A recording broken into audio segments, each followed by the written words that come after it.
Hello, আসসালামু আলাইকুম। কেমন আছেন সবাই? কি রান্না করতেছি দেখেন। এটা কার কার পছন্দ আর কে কে চিনেন বলেন। এটা এই যে সাজনা দিয়ে দেখেন আমি কী রান্না করব। কে কে খান এই সাজনা দিয়ে, মাছ দিয়ে? আমি তো দেখি প্রায় মানুষে ডাল দিয়ে খায়, কারণ মাছ দিয়ে খাওয়া অনেকে জানে না, কিন্তু আমরা এটা মাছ দিয়ে খাই, আমাদের কাছে অনেক ভালো লাগে। মাছ দিয়ে যে যদি না খেয়ে থাকেন একদিন খায় দেখেন, মাছ দিয়া হেব্বি লাগে।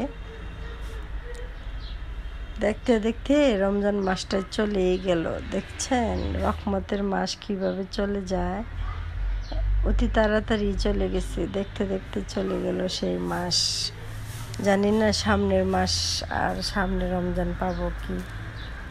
আল্লাহ, জীবনের গুণাগুলো তুমি মাফ করে দিও এই রমজানের উসিলায়। একদিন মাটির ভিতরে হবে গরে মন আমার, কেনে ভাদো দালান ঘরে মন আমার, কেনে ভাদো দালান ঘর। এই মাছগুলো কষায় রেখে দিলাম উঠাইয়া, এরপরে আলুগুলো কষাইলাম।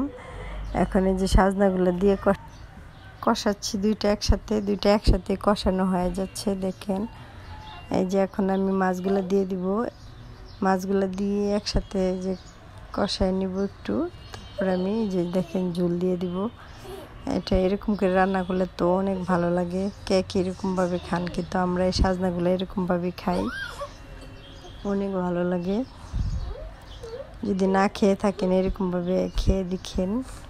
এই যে দেখেন হয়ে গেছে। এখন আমি দিয়ে দিব একটু জিরার ফাঁকিটা দিয়ে নামাবো। এটা একটা সেন্ট করে ভালো, খুবই ভালো লাগে। এই যে দেখেন কমপ্লিট হয়ে গেছে। একটু মুরগি রান্না করতেছি আলু দিয়ে। নতুন আলু দিয়ে মুরগি তো খুবই ভালো লাগে। একটু বুঝ বাঁচতেছি। আমাদের মেয়ে মানুষের কি আর অবসর থাকার টাইম আছে? একের পরে এক কাজ করতেই থাকা লাগে। সংসার মানে যন্ত্রণা, সংসার মানে কাজ, সংসার মানে শান্তি অশান্তি। শুধু সুখ কপালে নাই ভাই, অশান্তিও আছে। দুটোটা মিলাই জীবন। তাই কুমড়ি শাক কার কার পছন্দ? আমার তো অনেক পছন্দ। কুমড়ি শাক ভাজা আর একটু মরিচ ভাজা হইলে আর কিছু লাগে না। তো ভালো থাকেন, আল্লাহ হাফেজ।